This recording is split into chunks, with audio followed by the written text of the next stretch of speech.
En marea a la señora doña Alexandra. Gracias, presidente.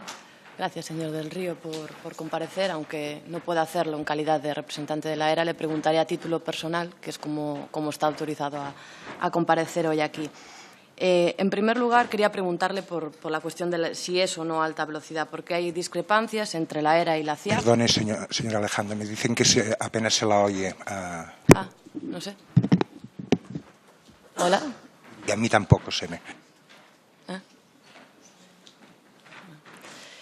Hay discrepancias entre la ERA y la CIAF sobre si el tren y la vía del accidente eran o no alta velocidad. La CIAF realiza el informe diciendo que no era alta velocidad. Sin embargo, en un comunicado, la ERA dice que está sorprendido por esa insistencia de la CIAF en asegurar que el Alvia siniestrado no era un tren de alta velocidad. Para nosotros, como gallegos y gallegas, también es importante conocer que esta comisión esclarezca si lo que se nos vendió como alta velocidad era o no cierto. Y yo quiero preguntarle a usted, a título personal, mirando vallas publicitarias de Adif donde se anuncia la línea de alta velocidad. Revista de Adif, revista Líneas, 10 de diciembre, Galicia estrena alta velocidad. Ministerio de Fomento. Fomento pone en servicio la línea de alta velocidad Coruña, Santiago de Compostela, Ourense. Boletín oficial del Estado. Se determina la clasificación del nuevo tramo Ourense-Santiago de Compostela de la línea de alta velocidad Madrid-Galicia. Unión Europea. La línea de alta velocidad Madrid-Galicia está cofinanciada por el Fondo Europeo de Desarrollo Regional, por los fondos FEDER. Con esta información, ¿usted cree que es una cuestión puramente terminológica, como acaba de decir, o aquí había una línea de alta velocidad? Usted ha mostrado un montón de evidencia gráfica, poco más puedo añadir. Con lo de que es un debate terminológico, lo que quería decir es lo siguiente. No hay, o yo desconozco que haya, un límite exacto a partir del cual las cosas son de alta velocidad y dejan de serlo cuando pasan de esa velocidad. Es decir, hay normas, hay países donde se considera que a partir de 220 es alta velocidad. Los hay que dicen que 250 para arriba, todo lo que hay de 250 para abajo, no es alta velocidad. Entonces, no hay un consenso. Al final, lo que, desde mi punto de vista, es importante es saber a qué normativa técnica responde un determinado material, y me enfoco en material porque es de lo que más sé. Y si esas normas son las que se corresponden con alta velocidad o no, o si sus condiciones de explotación se corresponden con lo que es alta velocidad o no, porque un tren diseñado para ir muy rápido puede operarse a una velocidad inferior y técnicamente ese tren puede ser apto para alta velocidad, pero puede ser explotado en condiciones de convencional, si me permite la expresión.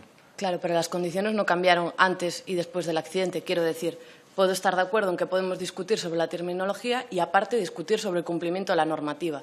Pero ¿por qué? ¿Cuál es la explicación de que hasta el día anterior del accidente todo el mundo le llamase alta velocidad y el día después del accidente haya una insistencia en señalar que esto no es alta velocidad? No puede cambiar de un día para otro. Entonces, ¿era alta velocidad o no era alta velocidad? No lo sé, porque a esa pregunta que me hace de por qué hay tanta insistencia o había tanta insistencia en clasificarla de una manera u otra, no lo sé. Para mí, como ya he indicado, el tren estaba construido con criterios de alta velocidad.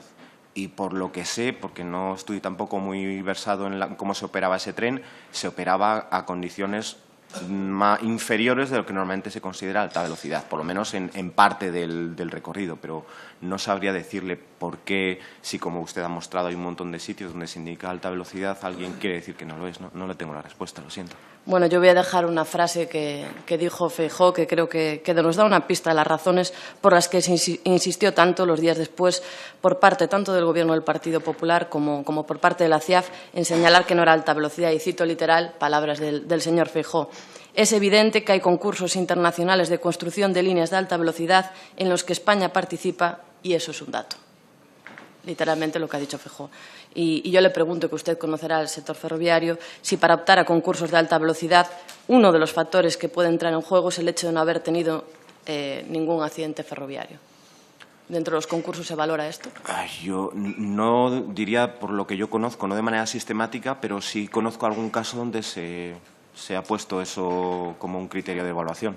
Vale, porque casualmente, cuando todos salieron en tromba a decir que esto no era alta velocidad, el día después Precisamente las empresas constructoras del Estado español se estaban jugando un contrato multimillonario para la construcción de un tren de alta velocidad en Brasil, y cuando se enterraban 80 muertos y muchos todavía luchaban por su vida, pues no hubo reparo en ocultarles la verdad con tal de salvar esos contratos de las empresas constructoras. Y eso creo que es la raíz de por qué el día después todo el mundo rechaza que eso haya sido alta velocidad. Pero bueno, continúo sobre lo que usted indicaba, más allá del nombre, el cumplimiento o no de la normativa. Y voy a centrarme en primer lugar sobre el material rodante. La homologación del tren S730 es una modificación, como ya se dijo, del S130 y se inscribe dentro de las disposiciones establecidas en la Orden FOM/233/2006. En el artículo 9.9 de dicha orden señala que en los casos de vehículos modificados requiere que se aporte un certificado de organismo de certificación. Pero en este caso ese certificado no existe. ¿Cree usted que es obligatorio? No, no es obligatorio. Si mal no recuerdo, había un procedimiento por lo cual lo pueden hacer los propios servicios de la empresa operadora, lo que decía la ley en algún capítulo, pero yo creo que no es obligatorio. ¿Y nos puede aclarar las diferencias entre una certificación de tren nuevo y de un tren modificado?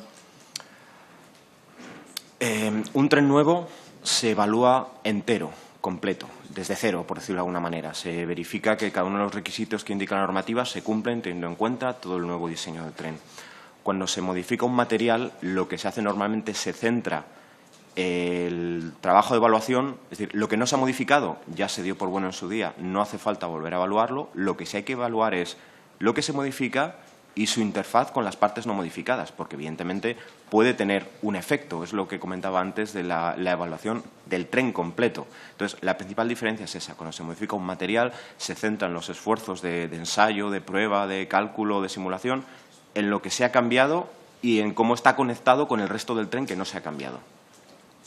Y el S730 es una modificación, como dije, del S130, y este tren, el 130, fue certificado por organismo notificado, en concreto por CETREN.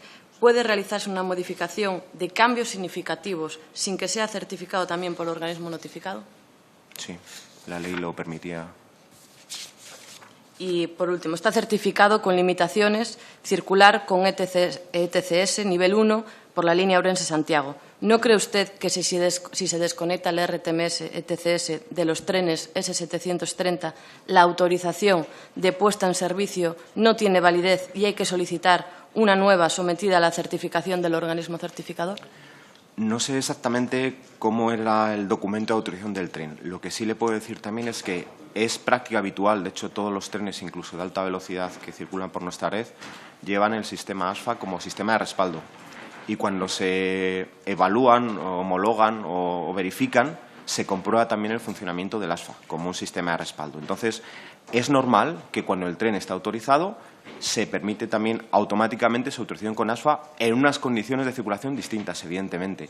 En este caso no sé cómo estaba la autorización. Decía que la autorización estaba vinculada a unas condiciones de seguridad concretas. Si esas condiciones de seguridad se modificaban, se debería haber avaliado de nuevo. No, Por lo tanto, lo que quería intentar explicarle, que igual nuevamente no he sido suficientemente preciso, es que cuando se hace la validación, normalmente, desconozco exactamente cómo era la autorización de este tren, pero normalmente se cubren ya los dos escenarios. Es decir, ya se ha pensado que ese tren normalmente va a circular con su sistema de señalización principal, el RTMS, pero que también puede llegar a circular con el sistema ASFA de respaldo en las condiciones en que lo permite ese material. Es lo normal. Desconozco cómo es esta autorización, estaba sinceramente. autorizado con limitación a circular con el ETCS nivel 1. No lo sé exactamente. Conforme a documentos de Renfe y Talgo, el peso del tren S730 no puede sobrepasar las 40 toneladas en relación al peso del tren S130, que es de 311 toneladas. Es decir, el peso total del S730 no debía sobrepasar las 351 toneladas. Sin embargo, todos los trenes S730 tienen rotulado en el exterior una tara de 391 toneladas. Que cargado supone que llega hasta las 415 toneladas. ¿Es admisible esa diferencia de peso? Entiendo que se está usted refiriendo a cuando dice que no debe sobrepasar esta cantidad de documentos contractuales. ¿Cómo? No, lo que está rotulado en el tren viene rotulado la tara, que es diferente a la que estaba permitida. Claro, pero entiendo, por lo que he podido deducir, que el otro valor de peso en tara que ha comentado es el que figuraba en los documentos contractuales, porque, como ya le he dicho, hay dos aspectos. Está, por un lado, la normativa, y la normativa no establece absolutamente ningún límite para cuál es el peso, y luego, por otro lado, el operador suele pedir que sus trenes sean lo más ligeros posibles para ahorrarse dinero en la operación. O sea, que no tiene que tener una coherencia lo que se plantea a un inicio con lo que se hace después, lo que está diciendo. En todo, cuando se hace un documento técnico de un tren, que es el documento que se suele hacer al principio del todo, donde un operador explica al fabricante qué es lo que quiere, se parten de unas premisas, de unos deseos. Luego, el desarrollo técnico y la ingeniería del proyecto te llevan donde te lleva, y a veces hay discrepancias que entre el documento técnico inicial y el diseño final, que son durante todo el transcurso del proyecto, son evidentemente acordadas entre constructor y clientes. Es la mecánica habitual. Me está diciendo que los informes en los que se basa son deseos y la realidad es, al final, está al margen de las normas. Lo que se valida es la realidad, no los deseos. Claro, y la realidad Vaya estaba por terminando, encima de lo que señora estaba Fernández. certificado. Pero si cumple la normativa, no hay ningún problema. La Y normativa cumplía la normativa. estaba segundo de lo que estaba certificado. Por lo que yo sé, el tren cumplía la normativa en lo relativo al peso por eje.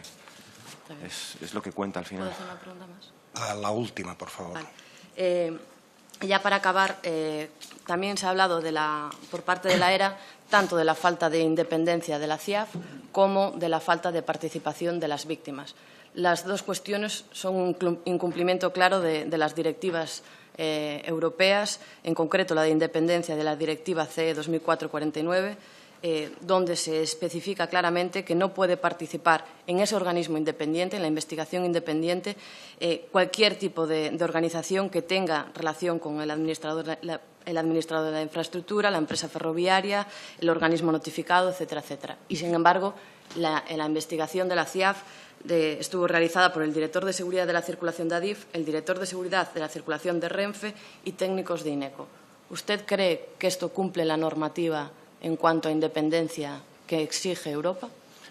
No le puedo valorar esa respuesta. Le remito a los informes oficiales que se hayan hecho, porque desconozco el tema, desconozco la Directiva de Seguridad y no he estado involucrado para nada en el proceso ni de investigación de la CIAF ni los trabajos que haya podido realizar la agencia sobre ese informe. Pero bueno, usted ha leído lo que decía la agencia, pues me remito a eso. Poco más le puedo decir. Gracias. Gracias, señora Fernández. Ahora, a continuación, tendría la palabra por el Grupo Socialista. No sé si la